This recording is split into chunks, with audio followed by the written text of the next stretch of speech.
A little bit of a viewer discretion here. This video is going to show a little bit of injuries and it's going to show somebody in actual pain. So please be aware of that, but let's go ahead and jump into this.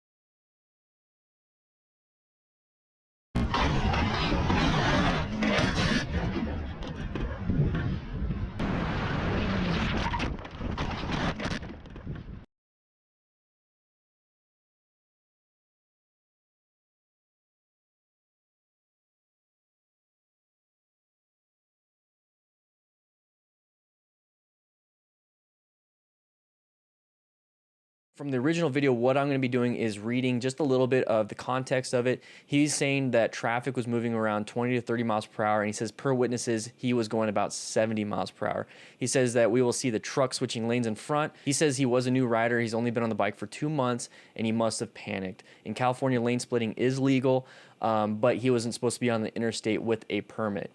So right away, we're going to start to see the mindset of he was running late to work, so he had to get there, and the interstate, he knows that's the fastest route, and that's what he was going to do. So the mindset already, low experience, not going where he's supposed to be going, at a higher rate of speed than he should have been. A lot of different factors coming together that will produce a crash. So if we start to minimize and reduce some of these factors, like not going on the interstate or just not speeding, possibly this could have been avoided. So guys, remember that. Take away these little factors here and there, and you might be able to avoid an accident like this. So right away, what we see is, I'm going to go ahead and scroll a little bit. He's traveling at a high rate of speed, and this truck passes that line. This is going to cause a panic with the rider. And with that low experience, not knowing progressive brake pressure very well, or just having a full-on panic, he went into that brown stage. Now remember, white stage is when you're sleeping, there's no threats, and you're not aware of anything. Yellow stage, you're zoned in, having a great time. Orange stage, you recognize the hazards, which right here, I definitely would be in orange stage. Red stage is when you're utilizing your evasive maneuvers to get away, so a swerve or emergency braking. Brown stage is when you're supposed to be in red stage and you completely fail at it with improper skill use and then having a crash or a close call. So right here, definitely go from orange to red stage, but what he does is he grabs a fistful of front brake because that truck right there is in his path of travel, caused him to panic, grabbed it, caused him to dump the bike. Now, a lot of you guys are probably wondering, you know, because you're new riders, how did he dump the bike? Why did it all of a sudden fall? Well, this is a great experiment that I want you guys to do right now at home. So go ahead, and if you're sitting at a desk or just even sitting down in a chair, if you're sitting at a desk, go ahead and put your hand, whatever hand, on that desk and start sliding it back and forth. Don't put any weight in the hand, just kind of slide it back and forth. That's exactly what's happening here. There's no weight transfer. There's no friction. There's no anything onto that front tire. Your hand's your front tire. So now apply a little bit of weight onto that. Now you're going to notice that you're starting to move the desk a little bit, but you can probably move your hand a little bit more. Now put all the weight on your hand and try to move your hand across that desk. It's pretty much stuck because of friction and weight transferred to your hand, which is what we want to do with progressive brake pressure, is transfer that weight to that front tire so that it will actually grab and not slip out from underneath us. And it's something you can do with your feet too. Go ahead and slide your feet across the ground, put a little bit more weight, slide more, slide more. There you go. So that's exactly what happened here, is that there was no weight transfer to that front tire. As soon as you grabs that brake, just slips and flies out. Okay, so you need that weight transfer.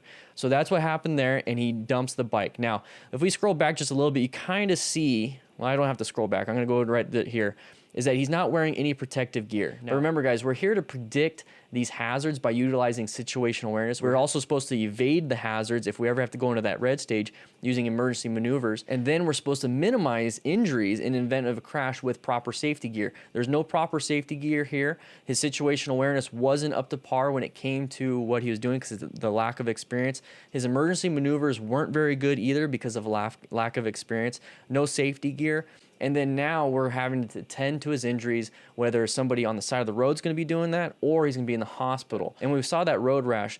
That right there is the injuries that we could have minimized and mitigated with proper safety gear. And then we wouldn't have these massive injuries that we'd have to tend or treat to for months and months and months. So lane splitting at 70 miles an hour when traffic is only going 20 and 30, that's not what we should be doing. We should be only going about 10, maybe 15 over. And then on top of that, when you see that his bike is completely destroyed, maybe, you know, having good insurance is going to help take care of that when we should be taking care of the rest of the stuff too. So when you see the actual video, go ahead and click to the actual video. It's gonna be a longer form video than what we're doing here. You're gonna hear him have snoring respiration. So he's actually snoring.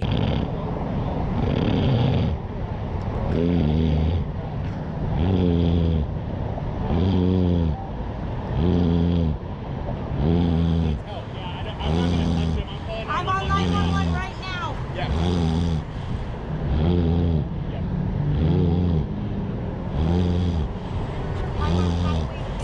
Hey, buddy, you all right?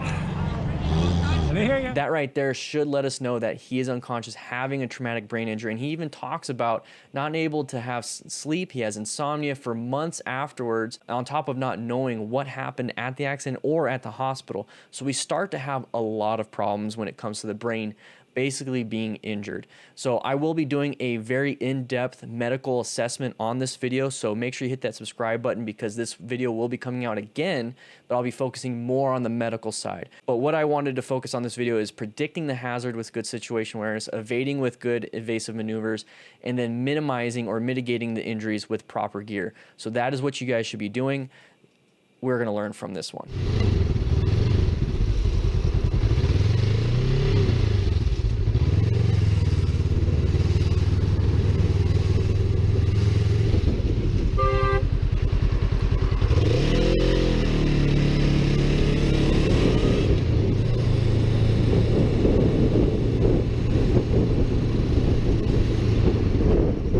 So on this video, I got a little bit of context from the rider himself. He said he was going about 10-15 over, which is perfectly fine. He is riding in California. So this right here is going to be a good example of predicting the hazard with good situational awareness. But there's a few things I want to talk to you guys about on this one. So he's riding a Honda Rebel, great Honda Rebel. I love Honda Rebels, if you guys know. So he's going to keep moving forward right here. I noticed that he went into neutral. So when you do that, you're basically just kind of coasting, but you remove all power to that rear wheel. So if you have to use one of your primary controls, which is your throttle hand, to get out of the way or to evade or utilize some type of speed for something, you removed it. So guys, if you are lane filtering or if you're doing anything on the road while you're in transit, while you're actually moving, try your best not to go into neutral. I understand that if we're going at a slower speed, maybe first, second gear, we're kind of in between. What you can utilize then is your other primary control, which is on your left hand, which is your clutch. So utilize friction zone with a little bit of throttle. It might sound weird, RPMs might be going, here and there, but you're gonna maintain a smooth power transit to that rear tire. So in case you need it, you can release that clutch nice and smoothly and apply some throttle pressure to get where you need to go. But he was able to predict the hazard, and this is what I want you guys to see. I want you to imprint this on your brain right here. You notice how he's going relatively slow speed. He put it back into gear, possibly first gear. There's no indicators on Honda Rebels. And we're gonna move forward, move forward. Why are all these vehicles stopped? Why are all these vehicles stopped? Let's go ahead and scroll back. I already ruined it for you guys. But if you notice, all the vehicles stopped, but then how come these vehicles stayed stopped while these vehicles moved forward? Now, this is what they call, and this is what he said, is a suicide gap. So what's happening here is that there's gonna be a gap for a vehicle to pull through, but as a person that is lane filtering with very low line of sight, you can't see everything. All you can see really is forward of you. This is where it's going to be very dangerous. So if you see, while you're lane filtering, anybody, let's go ahead and play it back. I'm going to play it at full speed over and over again for you guys. But what we're doing is that as soon as you see like there's a gap and two vehicles stopped and then the other vehicles keep going, something is going on. So while you're lane filtering, stay in orange mode, but then always be on high alert, like super high alert, orange, reddish mode. And you're gotta be ready for that brake. You gotta be ready for that swerve, just in case something like this happens. This is one of those situational factors that can lead to a crash. So the best thing you could do is do what he did, apply the brakes, and stop. You notice how he stopped, he didn't slide, he didn't crash, and that is because he was going only 10-15 miles an hour over stop traffic. So he was only going 10-15, so he was able to have good total stopping distance with good hazard perception, so he was able to react, perceive, and then stop in order for him to avoid this incident. A lot of people will panic, go into brown mode, dump the bike just like in the first video, and then now he has to deal with that. Luckily, this was low speed, so he was able to mitigate this type of thing. But man, this is insane, and this happens all the time. So be very aware with that, and make sure you're riding safely. There's a lot of stuff that goes into figuring out what and how, and there's only so many factors we can cover in these videos. So make sure you check out the videos on your left. That is gonna go more in depth in different situations, and it's gonna be an awesome training video on how to brake appropriately. So check that out. Also click that subscribe button right below me. With that said, I hope you guys ride safe, be safe, and I'll be seeing you around.